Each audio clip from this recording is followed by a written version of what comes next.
This episode is brought to you by Espolón Tequila. Slow, sticky, snoozy. They call these the dog days of summer. But Espolón? They don't do boring. Welcome to the Marg Days. Espolón Tequila.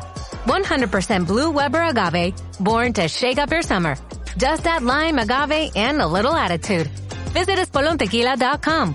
Espolón Tequila, 40% alcohol, volume 80 proof. Copyright 2025 Campari America, New York, New York. Drink responsibly.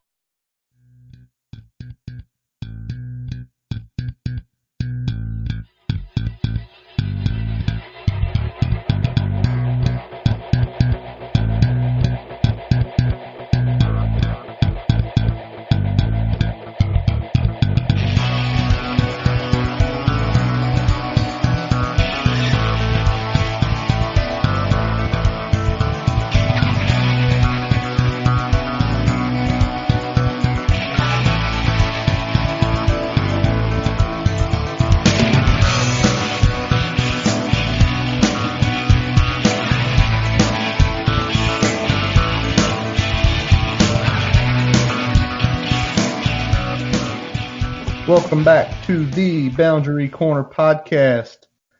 2 times in 1 week, Brian. How are you tonight, buddy? I'm good, buddy. How you feeling? I'm doing good, man. 2 times in 1 week just tells me that we are getting closer and closer to the season. How was your evening tonight? It was pretty chill, man. Just wife still full bore into this starting up school, so hanging out with the boy, did a little takeout for dinner and nothing too major. How about you, man? Similar. Wife texted me today. She was like, I'm sore. I need an afternoon. So I'm like, well, why don't you just come home early, take a nap. I'll go get the kids, give you a good hour. So we did some Chinese here at the house and chilled out earlier this week. Last few baseball games until the fall. So it's been a busy week. So, definitely here. But, man, we've got a lot to jump into today. Some hokey headlines coming up and then another food presser. So with a lot of information that me and you, as we listened to, we were like, oh, boy, I'm taking notes and kind of divulging some stuff and hypothesizing some stuff in our minds. So let's start with the hokey headlines real quick, Brian. Got a couple commits this week. Yeah, we did. Yes, we did. Kenji Christensen, 6'2", 200-pound, 87 rated, 3-star out of Pinson, Alabama.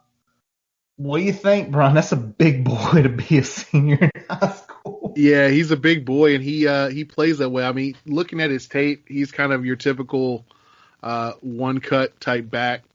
But he is versatile. They did line him up in the wing, and he was running, some go routes. They would flare him out a little bit, catching some balls out of the backfield. So he's definitely got some versatility there. But in terms of his running style, definitely a kind of a one cut and go type back. Oh yeah, man. He actually played a game, had a couple good runs in the highlight tapes on last Friday. So he is one of the guys that are committed in this class that is playing this fall, which maybe that helps get the bump up a little bit. He might get a bump to a 4. We'll see. Hopefully that'll help the class, if nothing else. Absolutely. Now, also, actually really good offer list. 22 total offers, including offers from Georgia, Kansas State, Nebraska, Arkansas, and UVA. So, chalk up one for the guys against the guys up the road here. I like him. I just like that size. Regardless of where he is mentally, he walks on the campus, whether it be in January or whether it be in June of next year. And yeah, you probably have to cut him up a little bit, but you're not having to add weight, which makes me think potential early contributor. Maybe, maybe not. Yeah, I definitely could see that. And probably of the 3 backs, he's probably the one that probably will end up getting backfield carries the soonest. Yeah. And I think the other 2 guys, might get involved in other ways.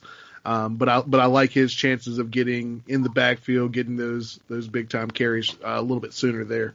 But really, I like all 3 of the backs we've gotten have kind of bring something different to the table. But really, again, we talked about it already a lot. But skill guys being versatile. I mean, that's what we're bringing in here. We're either getting guys that have complementary defined roles or guys that can do a little bit of everything.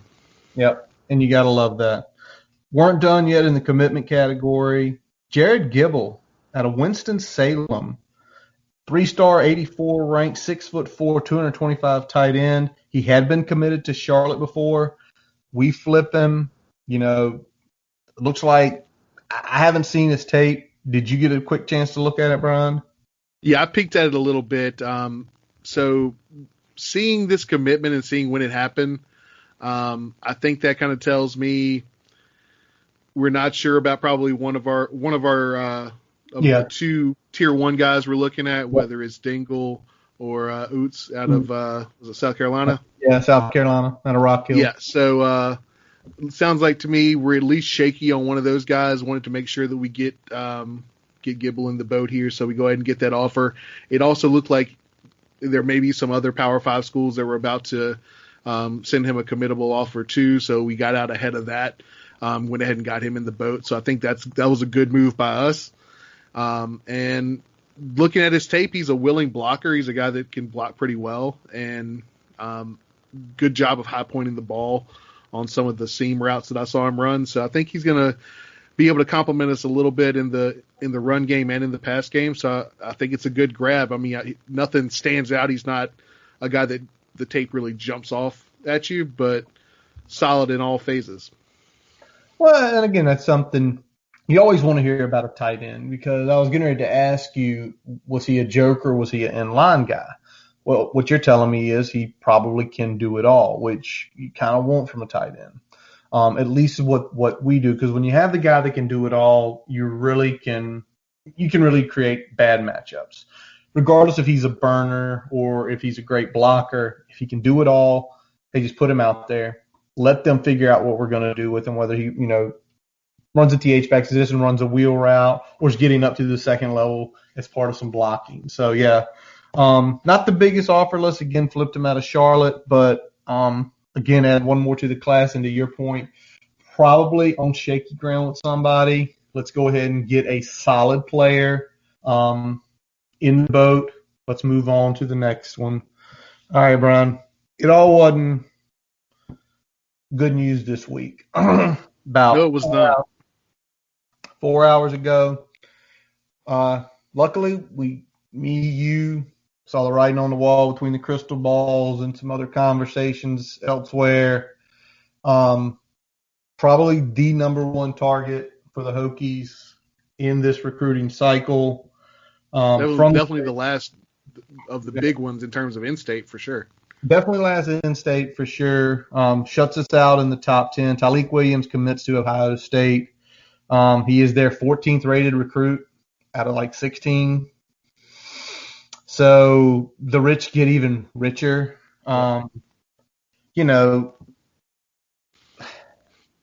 We've said it before, Ron. And, just go. Just. All right. So we're gonna say a few things here. We're gonna start with traditionally and recently we have struggled with pulling top in-state talent. Guys look at us as, well, if I don't get a committable offer from that blue blood Power 5, there's always Virginia Tech. And I feel like it was kind of that way with Naquan Brown earlier this cycle, and unfortunately I think we were another victim here with Tyleik Williams, where it looked like both of those guys were going to go to Virginia Tech if they didn't get the offer they were looking for. And they got the offer they were looking for. There's several factors here. I mean, the big one is that we've got two brand new coaches on the defensive line, which is both a help and a hindrance at this point. I think they have really brought a lot of energy, and they've got bona fides that I think play well on the recruiting trail. But right now, they haven't seen what they can do in terms of on-field product, and they haven't seen what they can do in terms of getting guys into the NFL. And until they start showing that, we're still going to have a hard time winning these battles heads up against the big boys. Yeah, and the whole COVID this year sucks even more because we missed the opportunities, spring ball, to potentially show some of these guys this is what we're doing in the future. Regardless, when you talk about getting in the NFL, man, that's looking 2 to 3 years down the road. But when you miss spring ball, if you're doing new techniques, showing not new formations, but new techniques on the defensive line, how we're going to rotate, you're going to get looks early in our system. It's gone. Yep. Also, you don't get a chance for the guys recruiting him to essentially get him face to face. And when I mean face to face, I mean face to face in Blacksburg, and one of those things where it's like, when you don't get that, it hurts, because that's one of the big things we have is those two personalities. Well, really three. I'm going to put Justin Hamilton in there too. Those three personalities that if you sit in a room with and you see some of their interviews, you feel like you could create an energy and some sort of dynamic with a young player to where potentially maybe Ohio State comes in the room and offers, and he's like, no, I'm good. No, I'm good. They've been on me from the beginning. Yep, this is a new coaching staff, but I'm feeling the same vibes. You missed that. But don't get me wrong, because staff has to get better at this. Yeah. And can winning fix it? Yes. But you've got to go win. Last 2 seasons, we've not done that. Clearly, they are targeting the state of Virginia, so it's not one of these, or they're not trying to get anyone. We have multiple kids from in-state. Highest ranked is 14th. And when you look at like who are they getting out recruited by, this is the current top 10, and this is where they're going. 2 are a little bit spotty, but the other ones you kind of get. Oklahoma, Louisiana Monroe, which just baffles me with James Gillespie. Yep.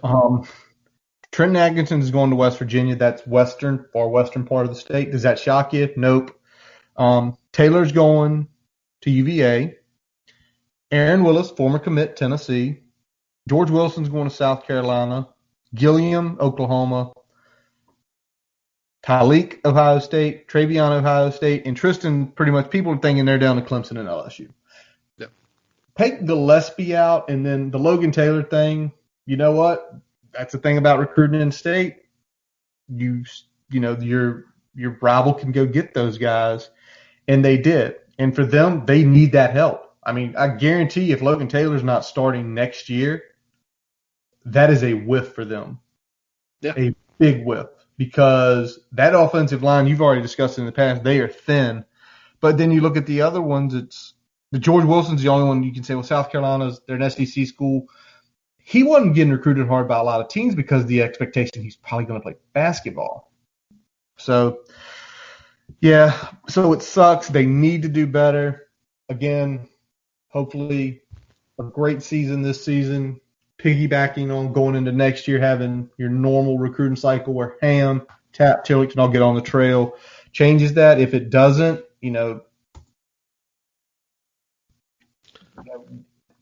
does it matter? Yes.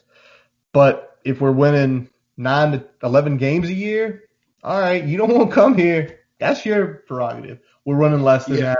It becomes a bigger issue. It becomes more of it might be the end of this coaching staff. Sure. And I think the big thing that we need to focus on is the closing, because can't do it yet. I feel like we get there and then we don't close. And I feel like that's been kind of the theme of this cycle, even more so than some of the last couple. And, I'm not sure what has changed a little bit. Obviously, having stacking a 6-win season and an 8-win season isn't exactly blowing people's skirts up. And then you can kind of negative recruit off that, especially after some of the things that were coming out in the 2018. But I think now that we've got more of a veteran team, we should be able to improve that product, and hopefully that improves the ability to close on these guys. But right now that's the problem, and the staff just has to get better at it, even if, the wins come, because it's still going to be a fight, especially against those blue bloods. We got to start winning even if we only win 25% of those battles, we got to start doing that. Yep, 100%, man. 100%. Got to start getting some of them won. Well, let's go back to some happier news. Hey. A little earlier this week, yesterday to be exact, the 26th, Cam Phillips gets signed by the Panthers. Big time. Big time. Good for him. As everybody knows, we were covering him earlier this year. Led the XFL in receiving yards with 455 in 5 games. Also had 9 touchdowns, including their week 3 where he went 8 for 194, which is just nuts. Good, just good for him. Good with the Rock buying the XFL. This right here shows what it can be. Guys who are unsigned or lower drafted, go there, develop, show you can play, then your opportunities arise. Yeah, and I think it's good for Cam. I'm surprised it took this long. I thought he would have been on a roster before Cam started, but I'm glad to see that he's on there now that they're starting to see, some attrition and maybe some of the guys they thought might pan not panning. So I'm glad that he's in there, and it sounds like he's going to make some noise, in my opinion, because he's everywhere he's making plays, and I think he's going to do well here. I mean, when we started this podcast was when the XFL was just starting out as well, so a lot of our early episodes, we're devoting time to hyping up Cam, and I'm glad to see him finally get on an NFL roster here. Absolutely, man, and something that if you remember. Joe Brady, who was LSU's offensive coordinator, went with Rule down to the Panthers, and Rule has said he probably wants to keep 7 wideouts. So, fantasy alert, guys who are going to be on fantasy squads, potentially ours, DJ Moore, Curtis Samuel, Robbie Anderson are going nowhere on that team. They are locked in. So, it leaves him kind of in a battle with 5 other guys for 4 spots. So really, he's 6, so 6 for 4. So hopefully Cam can go down there, show his worth, make the squad, and continue his career. All right, Brian, let's go, buddy. We got a lot to cover. The FU press conference. What do you want to kick it off with? Let's start with what it seemed every reporter was asking about, which was, what are some of the effects of COVID on practicing and camp and everything else that's been going on thus far to start the season? Well, yeah. I mean, some of the stuff was repetitive listening to the press conference, which you almost want to be like, you guys are reporters, right? You guys take notes, right? Like me and Brian, we do a fan podcast. We're having a lot of fun. We're like, you already asked this question. Why are you asking it again? But a couple of the bigger things that came out of that, Brian, he kind of mentioned about the way guys are coming in. They're coming in at different stages. It wasn't like everybody got here, same time, check in, do this, because of kind of the awkwardness of having to bring in, probably over 100 guys and get them adapted. 2 of the big pieces were Changa Hodges finally participating in limited sessions, and they're still waiting on Devin Taylor to get with the team. Are we shocked by that? I'm not. No. And you already talked about it, but he kind of broke down the stages. It's like, okay, well, you get to campus, you're kind of sequestered for a fixed amount of time. Once you get your test back and you have that amount of time, then they start working you in gradually into small group film sessions, and then small group practice sessions, and then they go full group as you get more time with the team there. So that's kind of the protocol that they're following. Sounds like Changa Hodges is in kind of phase 2, preparing for phase 3, and Devin Taylor's kind of right on the fringe of moving from phase 1 to phase 2. So he's still kind of waiting to get with the team and start doing some of those team activities versus probably what he's doing now, which is mostly trying to digest the playbook and stay sequestered into wherever they have him. Stay sequestered, get yourself into condition shape, look over the playbook of what we're doing. I mean, it all makes sense. So, but it's got to be that way this year.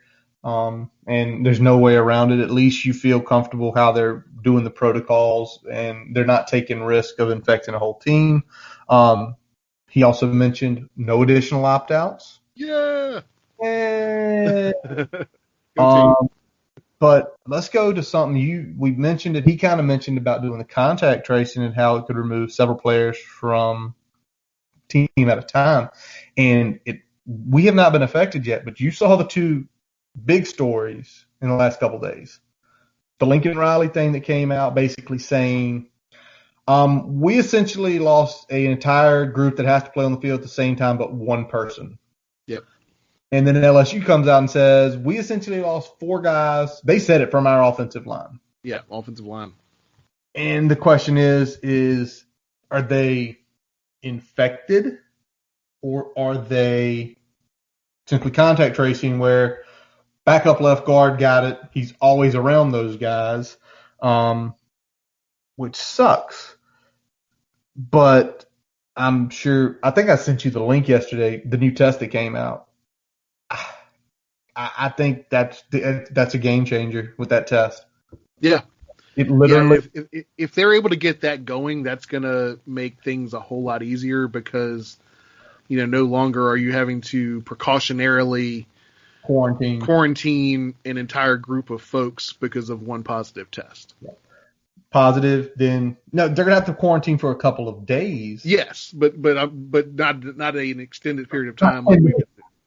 Which is going to make between that test, the saliva test, it is something to worry about. You wonder, are we breaking up where we're splitting guys up, where maybe certain guys just aren't playing with one another? I would hope so, but if not, maybe it's, hey, we trust the guys to do the right thing.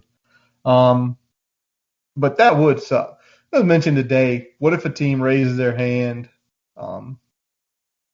This is on Wes's show today. Team raised their hand. Oh, we can't play this week. How many guys you got? We got a cluster. How many you got? We got 5. Oh, guys can't play this week?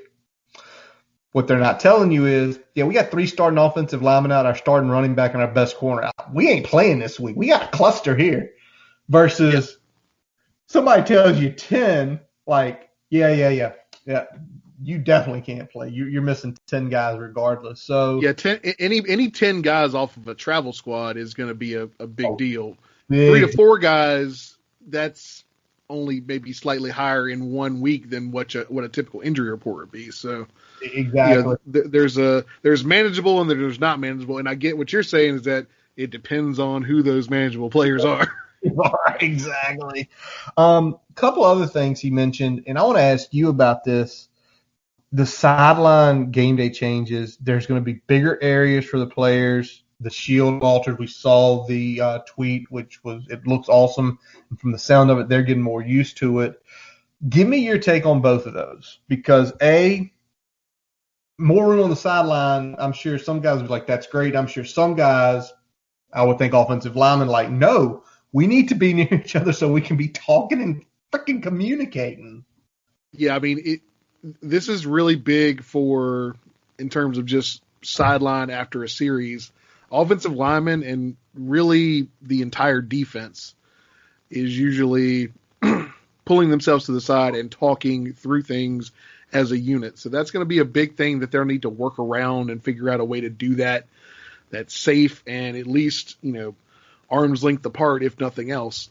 It's good that they're going to have a bigger area for that to happen on the sidelines, because space can be an issue, especially once you talk about some of the things that I think the reason we're opening things up here is that some of the things that you're used to having on the sidelines are now going to be taken out of play because there's going to be limited or no fan environment here at the games. So I think there's going to be less of the kind of extra stuff going on there, but it's still going to be hard for them to make that work. In terms of the shield alterations, that's honestly a big boy's dream because I'm sure all of those big boys were balking early on about wearing the full face shield. We tend to suck wind after a while, and shields make that a little bit harder to do. Yeah.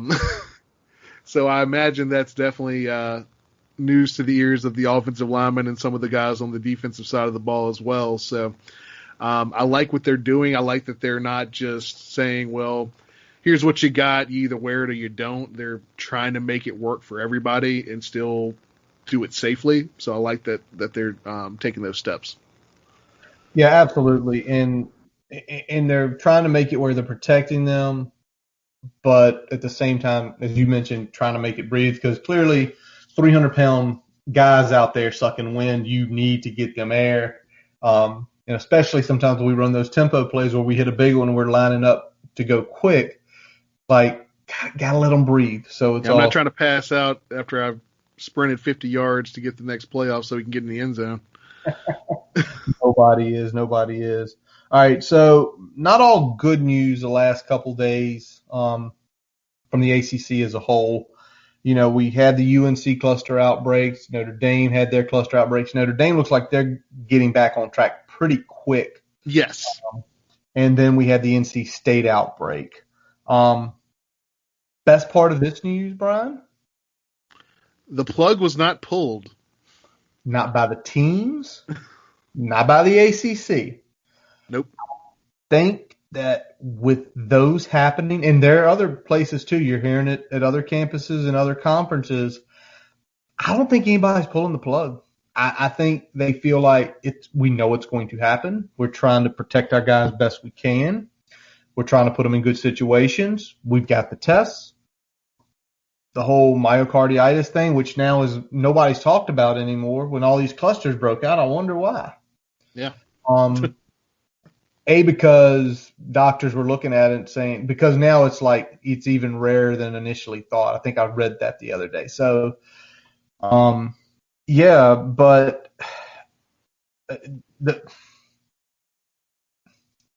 what's going to be the best way to say? With all this happening, there's going to be a week you're expected to play an opponent. You're not going to play that opponent probably. Yeah. So, you know. And I mean, Fuente talked about it during the press conference. You know, being able to adapt is going to be the key this year. Yeah. If you're not able, the team that can adapt well, or at least adapt as well as can be expected, is going to be the team. One of the teams that's going to be there at the end. Whether that end is earlier than we expect or not. But you know, it's good that they didn't pull the plug, and it sounds like, at least in the Notre Dame case, is that, hey, protocols are working, but we had an outbreak, we kept it contained, and we're moving forward. So I think that's a good thing. It sounds like their protocols are working. UNC and NC State, I don't know. It sounds like the greater RDU area there is struggling with some cases right now in general, not just on these campuses, but in general. Who would have thought that one of the most populous areas in the country, and all of a sudden a bunch of students descend on it at one time, that there would be a problem? Who saw that coming? Well, then the whole thing, and we said it last week, not testing the kids as they come in, regardless if it takes, 5 days, 10 days, it's one of those things where it's just idiotic. Yeah. It's really idiotic to not say you're going to test these kids as they come in, because if you do have one, you can quickly identify them and say, you have it, you need to stay in for 14 days, because how do you think that probably the big outbreaks happened? They were all partying in Raleigh. Hell, probably people who asymptomatic. Yeah. Didn't test them. Go out there and do whatever you're going to do. Next thing you know. Yep. So, I mean, that's a problem, and that brings us to the other thing that happened as a result of this, is that NC State has, because of that cluster, we've now moved that game from the 12th to the 26th. So, we lose our opener, and now because we lose our opener, we also lose our bye week here. And that creates its own set of problems here. I mean, we had talked about different scenarios we would have liked to seen if we probably had more time to do it. I think of the options, moving Liberty to that date was probably the most palatable. Yeah. Because we would at least have a closer bye week than after week 10. So I think that would have been at least a little more palatable. I think it would have been week 8 would have been the other bye, or week 9. But I think the reason they're not doing it, I think and this is just something I've been thinking about today. I didn't mention it to you yesterday. I don't think they've moved anything to that date because, for example, let me pull up the ACC schedule here. For example, Boston College. Boston College is playing Duke on the 19th, correct? Yes. All right. Let's say something funky happens and they can't. The week before Duke comes down with something, they can't play. Well, hold on. Well, let's do this. Why don't we play Boston College? I don't think what's in stone is what's in stone. Yeah. As things start changing is when they're going to start moving. I think the out-of-conference gates, they're essentially going to look at them and say, listen, you're not going to change that because if it's something funky happens and, you miss this game, yep. Hey, Rudy, goodbye. Hey, we're dropping you guys here to play them. That's my thought, at least. I think it's set because I think there's somebody in the ACC headquarters that has figured out some scenarios if things start breaking down like the NC State. We leave them both here. We can both play them here. And, yep, they're open here. Well, what if we move the Liberty game up? No, don't move the Liberty game up. Because if something happens to one of your other teams you're going to play, we can move them into your slot here, take that one up, and move some other things around. I think it's going to be wild because I think at the beginning of some weeks we're going to be told, oh, yeah, we're playing Wake Forest this week. No, you're not. You're playing Pitt now. Huh? Okay, let's go to it. So to your point, Coach Fuente discussing about the adapting is going to be a really big thing. Now, Brian, we're not playing them the 12th anymore. We're playing them the 26th, but we're not filling the game on the 12th. So what does that mean? What's our opening game? Week begins now. Now. So game one will be for the Commonwealth. 3.5 weeks, baby. Get all the hate out there you want. 3.5 weeks till the Cup comes back home. Opening game for both teams. I kind of wonder has either team ever opened the season with one another for the Cup? Pre-ACC days, they would sometimes play in earlier parts of the year depending on the schedules. Yeah. But we're going to definitely in a few weeks start getting into that. But Hate Week starts now. And throw it out there. Embrace it. Ginger Tebow's their quarterback. Yeah, they officially announced today Ginger Tebow. Brennan Armstrong will be the starting quarterback for UVA. I think if of the two I had to pick, I think I would have rather have him. Yeah. Just because not only do we have a little bit of tape on him already in terms of what he does in this offense, but I think his skill set is a little bit easier to prepare for because it's not just based on athleticism. Yep. Sometimes when okay, well, I need to cover these routes. He's going to throw the ball. Sometimes that's a little easier to prepare for than, we get a good pass rush, but all of a sudden he escapes the pocket and there's a 50-yard gain. That's a little bit harder to prepare for because if your initial object of keeping him in the pocket fails, everything goes to pot. It does. It does. And we're going to definitely dive deeper into that because we're going to have more time to dive deeper into that, not just a week, more of like 2 weeks. So it will be fun to break down those games. But get your hate gene, keep it strong out there, and just every time you walk by a UVA fan, just say, you ain't going to get to hold of the year, baby. All right, Brian. We look here. Coach talked about some key position battles and storylines. And I want to start with this one. And it caught me in your ear. We paused it when he said it. Yep. Jamari's been working with Coach Ham a little bit. And we were like, what? Pause. Brian, what do you think that means? Well, he alluded to it even a little bit more later, but from what it sounds like Jamari's playing some boundary safety in some situations. Boundary safety is the artist formerly known as Rover. Yes.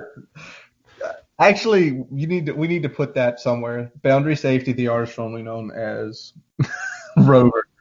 Yeah, so you start hearing that Jamari's skill set definitely fits, can play a strong safety. Devin Hunter, from the way it looks, he is going to be our base strong safety. Heck, he might even play some strong safety in nickel packages.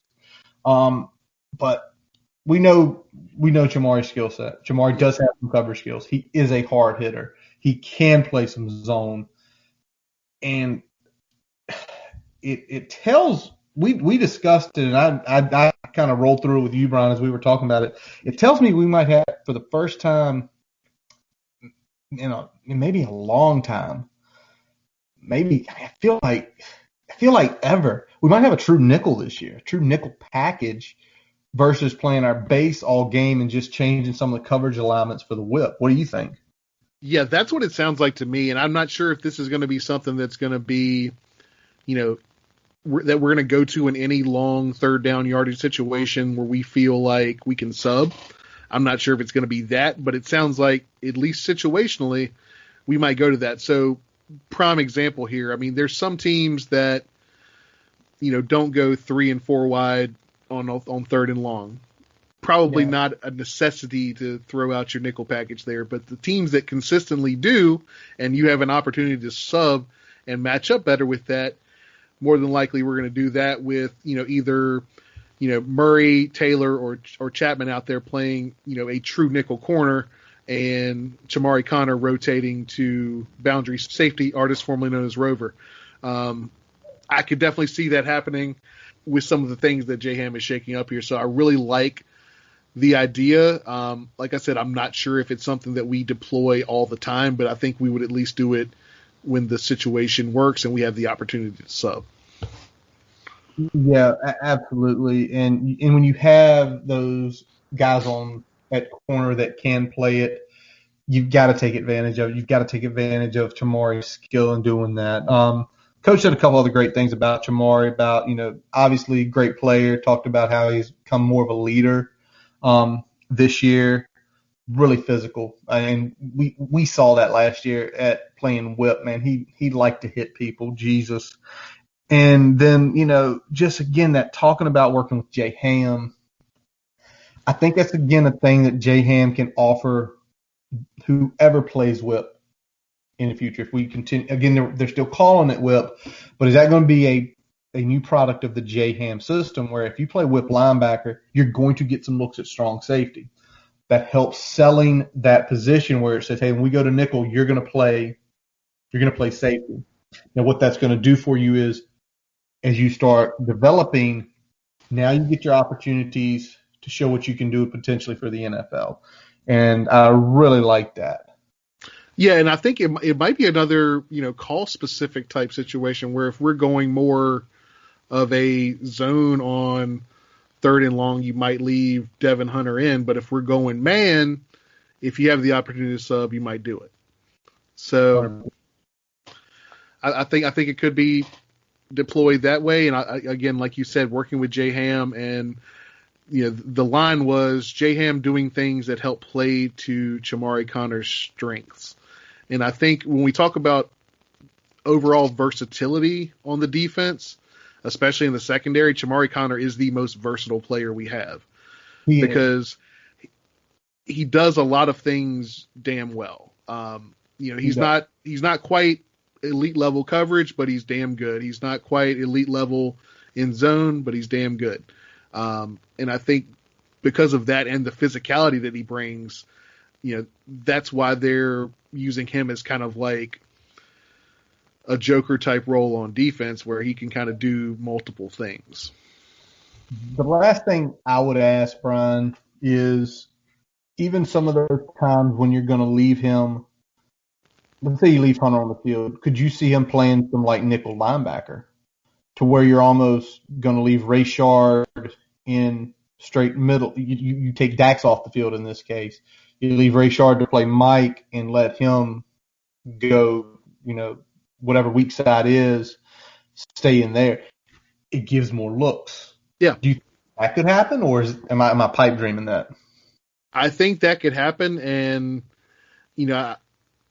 some of that could end up playing into why we're seeing, a guy like Amari Barno working at defensive end, being able to, slide back into zone coverage if the situation called for in a zone blitz scenario there. So there's a lot of things that could play in there. So I'm interested to see what J-Ham does with those guys, because he's got athletes all over the field. I mean, you've got a defensive end now that played safety in high school and has been a linebacker his entire collegiate career now with his hand in the dirt. So it's going to be interesting to see how he deploys all these versatile weapons. Absolutely. Now, speaking of versatility, Coach was asked about running backs. He said, I'm going to, omit Raheem Blackshear, but you've always mentioned Raheem Blackshear is going to be all over the place. So saying he's going to be with just the running backs is kind of a disservice to him. But he mentioned Khalil, Jalen Holston, Keyshawn King are getting most of the reps with the ones. Any shock with that, or is that kind of the way you see it?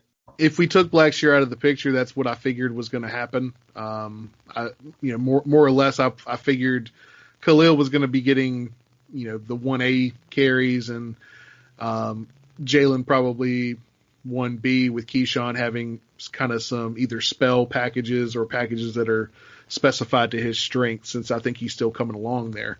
And then they also talked about Marco Lee getting in there as well. I like him, and definitely like him in terms of what he brings to a short yardage package. So I could probably see him having that role for us. And you look at him and Jalen, they're built like, good Lord, they're just big human beings. And it's good to, again, we talk about the way we recruited the running backs, and you're seeing Kenji's your power, Malachi Moore, you're all around, and, Black more of he's going to be in the slot, he's going to be back here, he's going to play some wide out, we're going to do some funky things with him, and you kind of see it here with each of those guys. And it's good to hear. Just hope we get that Blackshear stuff going on. I know we're going to talk about it in a few minutes here. Now, he also jumped into special teams. The first one was Tavion's a punt returner. Is the punt returner. Yep. That doesn't surprise me. No. His numbers at the end of last year when he took over, he was very high in the NCAA punt return, yards per punt. And he wasn't muffing them. No, he wasn't, which has been a couple years. Also mentioned that Herbert and Raheem have also been back there as punt returners. With those guys being older, I think for me and you, we know they've done it in the past. They did it at Kansas. They did it at Rutgers. You feel like punt returns finally took 3 years, cheesy peasy, but finally we're good on punt returns. We have dangerous guys back there, and we're not going to screw it up. Yep. And, he talked about that. He talked about right now we got King and Jalen Holston as kind of the 1A and 1B for the kick return. And King doesn't shock me. Holston, a little bit of a shock, but when you think about it a little bit, having a guy out there that's a running back, good athleticism, but big enough to deliver a block and be out there leading for a guy like King, who is more of the athlete. And then they also talked about, if eligible, Raheem Blackshear would be one of the guys back there as well. He didn't say whether he would be in there instead of King or instead of Holston, but I think he would work in either position there. So I would really like what our return game could look like, especially if, a guy like Blackshear is healthy, because you're talking about probably, 2 deep at both return positions of guys that are really dangerous. And that's a great feeling when you're that deep. And it puts pressure on the other team. You got to get it out of the end zone.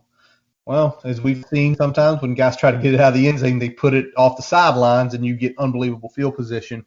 But when he mentioned the Raheem thing as well as King and Holston, the one thing I kind of thought of, it might be we get to go in, we can see how this team is kicking. This team always tries to kick short. So in this situation, we're going to keep Jalen out there. Yeah.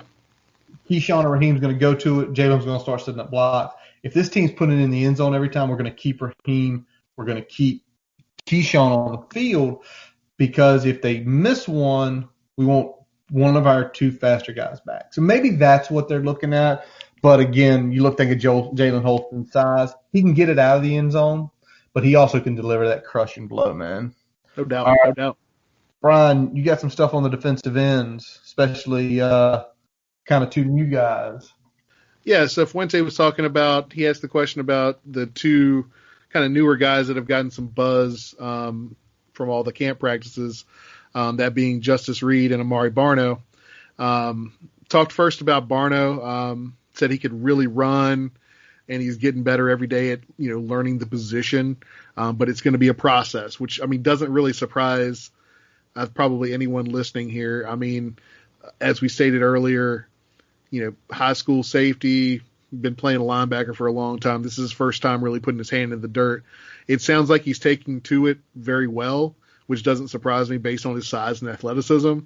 But it's still going to take him time to work through some of those, pass rush moves, engaging, a much bigger guy on a down by down basis, and, being able to kind of learn the specifics of pursuit and things of that nature. So I think he's still going to probably be learning those things, but it sounds like he's coming along great. Justice Reed, he told us the obvious thing there. He is a big, strong player. And if anybody's seen the photo circulating on Twitter and other social media avenues, and the circumference of this dude's arm, you got no doubt in your mind this is a big dude. But he brings maturity to the team as well as what Fuente talked about, and that he's full grown up here, talented player, and like right now the only shortcoming that he mentioned is he's still learning the scheme a little bit, so that may be hindering him in practice some, but it sounds like he's gonna get that ironed out and should be ready to go by the time September 19th rolls around. Absolutely. Another thing about Justice, I think hopefully they are letting him do the talk about adversity. Justice really high rated recruit, went down to Florida, had the injuries, did not quit, kept working, transferred to Youngstown State, kept working, got hurt again, goes out, has a good season, keeps working, keeps looking for opportunities, that perseverance and stuff.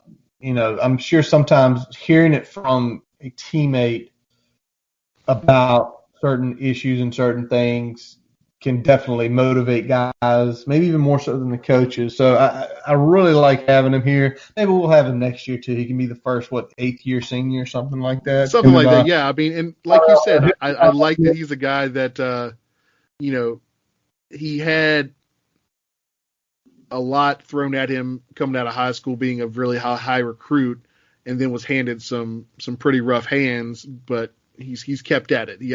He didn't let those downsides define his career. He kept coming back at it. So it's nice to see him get an opportunity to play some Power 5 ball after all these years, after those couple big injuries for him. The last thing that Fuente discussed, one of the last things he discussed was some of the quarterback situation that we've had for several years now, and we talked about before. We think to a lesser extent some of this is lip service to motivate Hendon Hooker to improve his game and take it to the next level. But I think there is a true competition out there as well. And he talked about all the guys in the room, and we'll reiterate here, we think it's the best quarterback room, at least in the conference, and one of the best in the country. So he talked first about Knox, and I'll let you roll with that one, Curtis. Yeah, just talking about Knox is improving. If the biggest thing he's seen with Knox is just in the last year how physically stronger he's gotten, and that makes sense. I think Knox came in at he's 6'3", he's 180 pounds coming in, and now he's had that full year to get the nutrition program, to be in the weight room, to be out there running. And did that shock me? No. Do I know where Knox is going to be in a couple years? No. It's the way we're recruiting quarterbacks in the room right now. Would it shock me if he left? Nope. But when you hear that, it tells you they've got them motivated to get better. Now, something we have talked about, and it made us feel good listening to the presser, was for real, it did, man. Yeah. Hendon, Quincy, and Braxton, they're all different styles. We can all do different things with them depending on who goes. If we talk about that, Brian, it's one reason why the quarterback room is so good.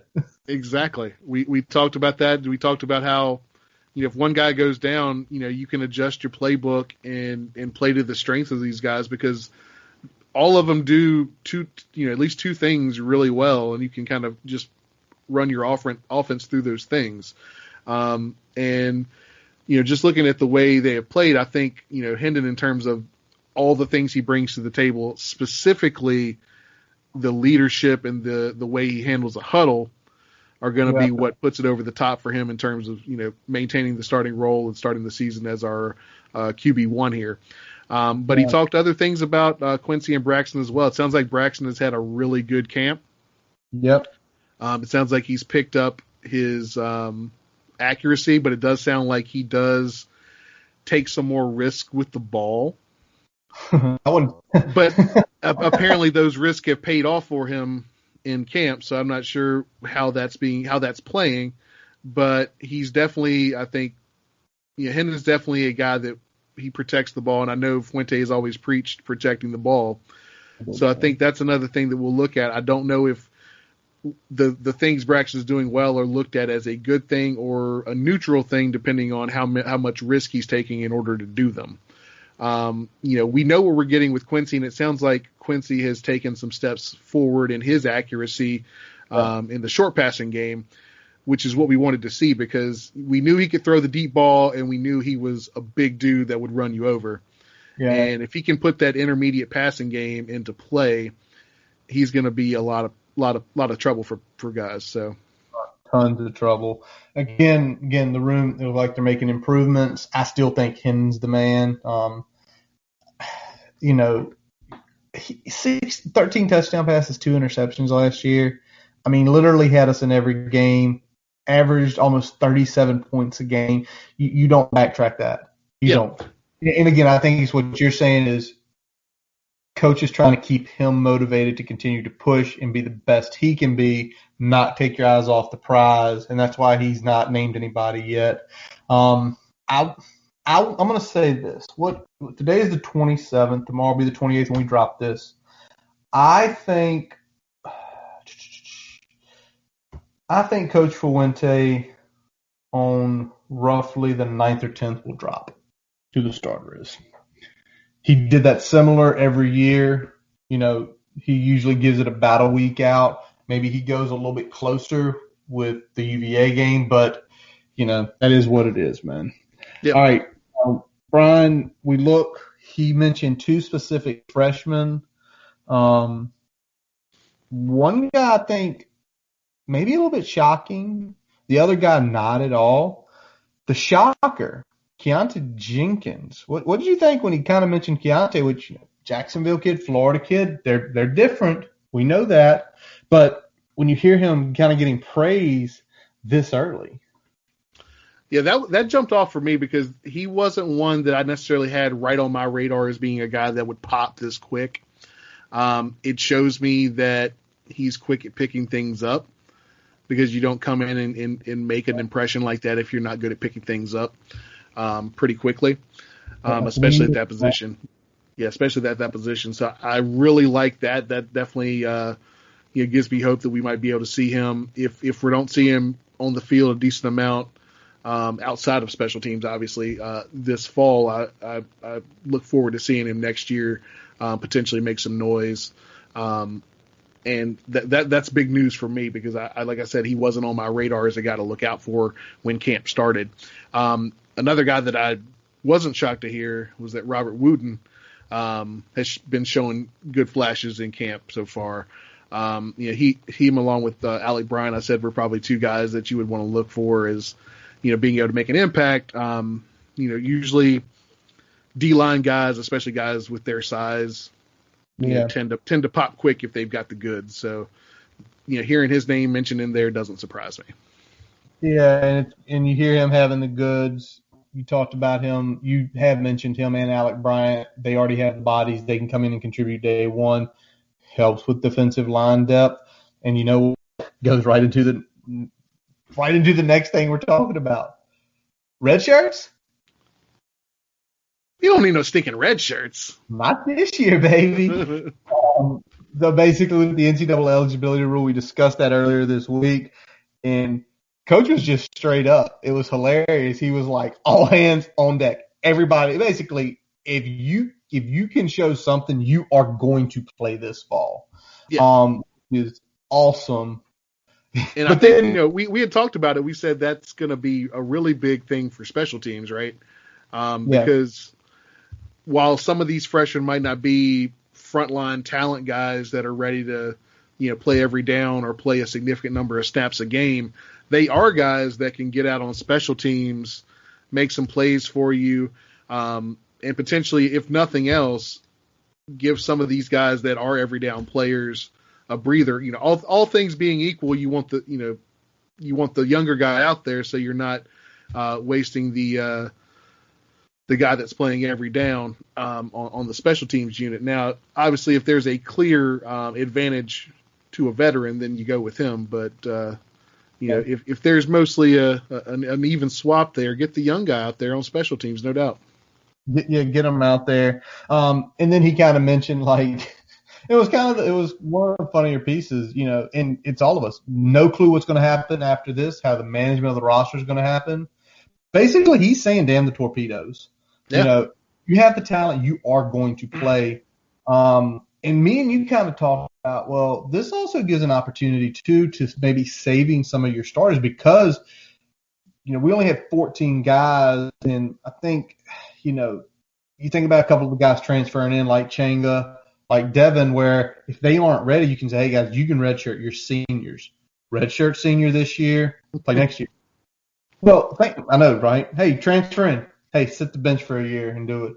But I think what it says, me and you talked about, was this is a way you can save some hits on your best players in the special teams in certain situations where hopefully in the long run you're getting them more carries on offense or more possessions with their offense or defensive units than a special teams unit when they do that, which in the long term could really help out, conditioning, staying in shape, staying off the injured report. Yeah, no doubt. I mean, it's nice having your best talent on special teams. But if I've got a guy that, in terms of their impact on special teams, isn't significantly less than what James Mitchell brings to the table, I don't need James Mitchell out there. Let's save him for offense. Let's not hit him more than he needs to be hit. Let's not, get him gassed so he's ready for the fourth quarter. Things like that. I mean, it probably isn't a significant thing, but it's definitely a little thing. And I think, those can add up over the course of a year. Absolutely. All right. No word on Raheem Blackshear's waiver. Now, there were some questions asked, and, we made to say this. We kind of ignored them because, we've heard it. We hear it. But for us, it just seems like it's very inconsistent. Yeah. It doesn't seem arbitrary in the term of who gets a waiver and who doesn't, because it doesn't. It's like the guy, JT Daniels came all the way from Southern California, got an immediate waiver to play at Georgia. He's from Southern California.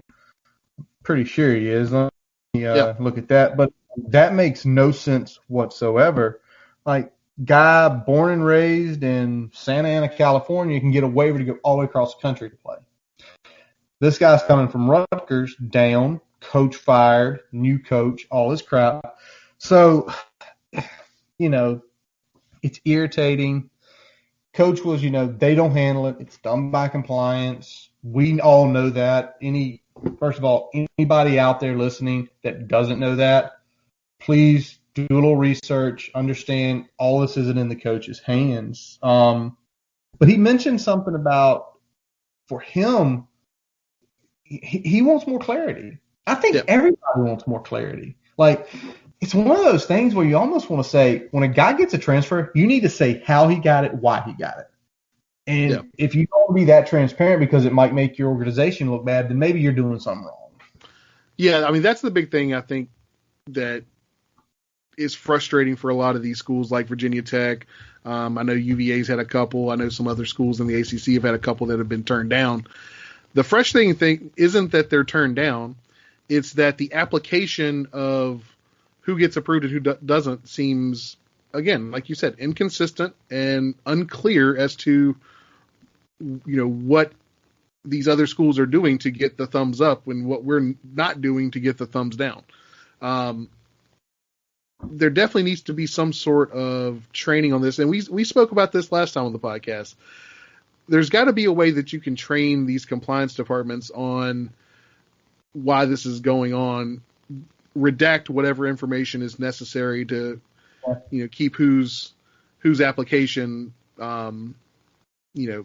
confidential as much as you can, especially in areas where it's more of a, medical hardship or something to do with family emergencies versus my coach was fired or, a more football related item.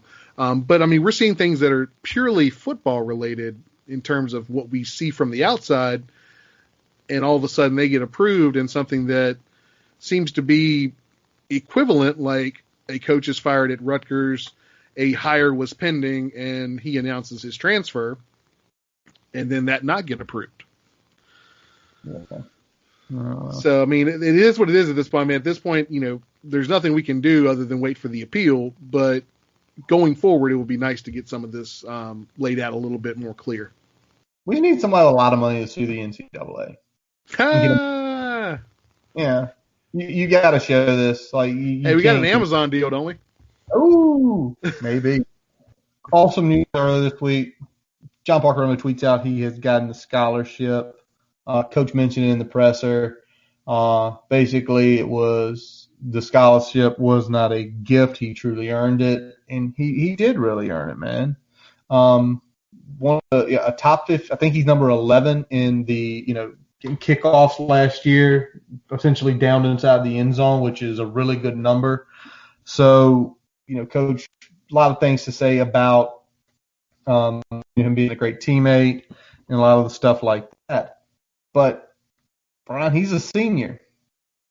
And with this eligibility, hey. I think Oscar's gone. I think Oscar should go. I think Oscar should try to see if he can make it in the NFL. But now you have your kickoff specialist. What did he do last year? Really good at Notre Dame. Oscar pulled his groin on that Thursday in warm-ups. Okay. And we were like, oh, my God, now we got to go to Notre Dame and play this really good team. And he went out there and balled. So I really think Oscar, again, I said it again, Oscar needs to try to go to the NFL. But for us, we have our kickoff specialist, a guy who can punt. And the one thing, I think this is just Coach Fu's personality. He gave him the option if he wanted to announce it. They didn't make a big damn spectacle of it. It's like you've earned it. It's your scholarship. You don't have to pay for your schooling anymore. Yeah, there's a little kerfluffle about that on the timeline in Twitter about, hey, you should be, taking a video of this and making a big deal, or at least announcing it on the team Twitter. And, Bo shot back at and said, hey, we don't need to beat our chest every time we do something, that looks good. And we gave him the opportunity to share it if he wanted to, and he decided to. So that's where we are. And, I agree with that. I mean, we see it every year. We actually saw it today with UVA. I'm going to go ahead and, I'm going to throw some UVA slander out here. They did a bit. Warning. They did a bit with somebody driving up on a scooter with a mail bag delivering a special delivery to Bronco, and it ended up having the two scholarship offers within these things there. And it's nice to see the kids get excited and the teammates rally around it, but it seems like it's more of a recruiting point than anything that's genuine. And I feel like if we know anything about Coach Fuente and what he's about, if it doesn't feel genuine or natural, he's probably not going to do it. He's not going to do it at all. But great for John Parker. Brian, let's hit this real quick. Coach mentioned it numerous places, but we are out of fall camp now, and we are more into your preparation practices, installations, which is very awkward. Normally it's like, well, this makes sense. We are virtually 10 days out. Makes perfect sense. Well, now it's a little different because we're not truly 10 days out. Yeah, we would be doing mock game either this weekend or next weekend in a normal season. This weekend, because next weekend we would have been playing Liberty on Labor Day weekend. Yeah, so you're right.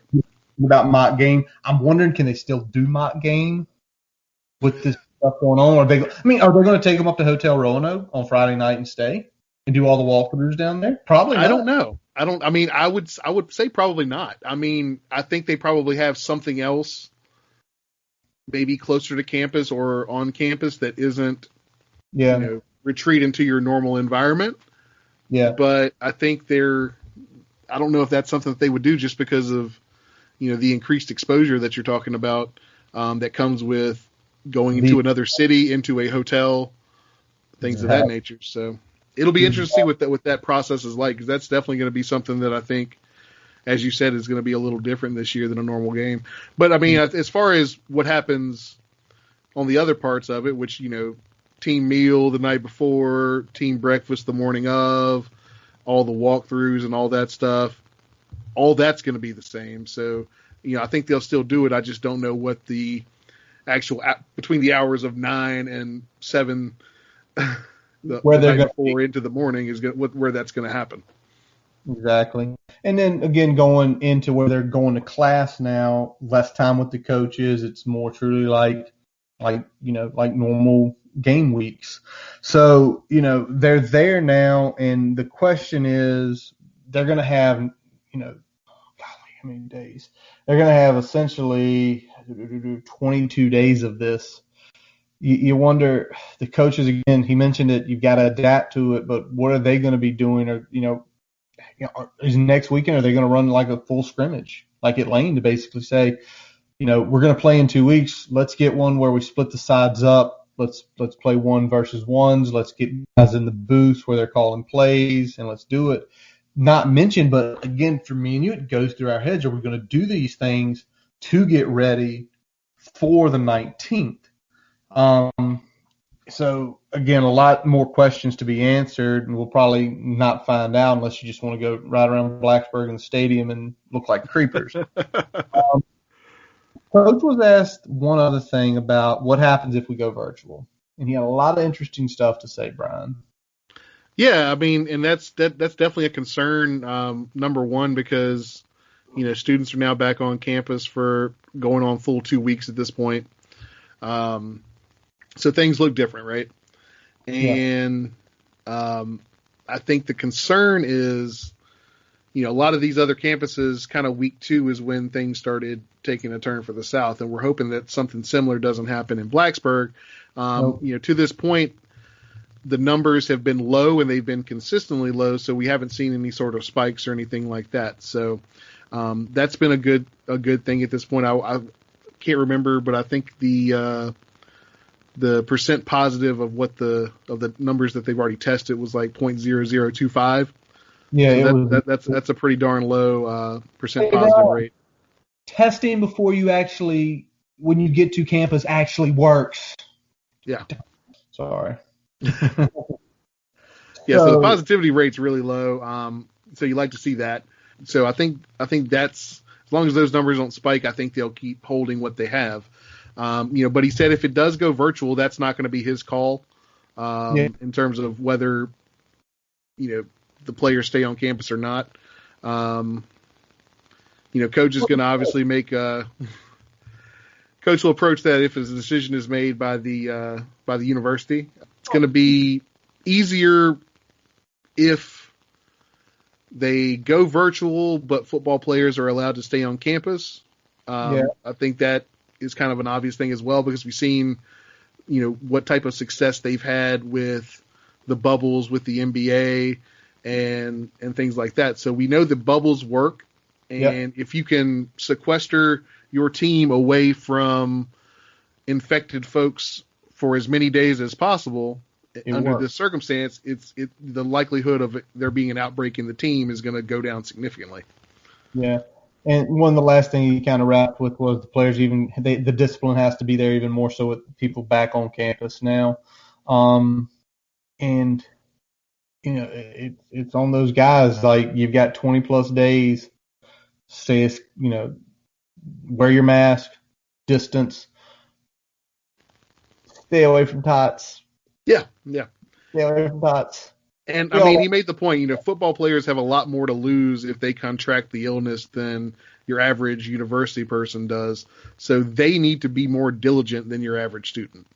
Absolutely. And so it's on them to do that. And I think it seems like, what we talked about last week with, Diablo and Mitchell, it sounds like those leaders on the team have definitely impressed that on some of the young guys. So hopefully that continues to stick. And regardless of what's happening in Blacksburg as a whole, that the team is doing the right thing.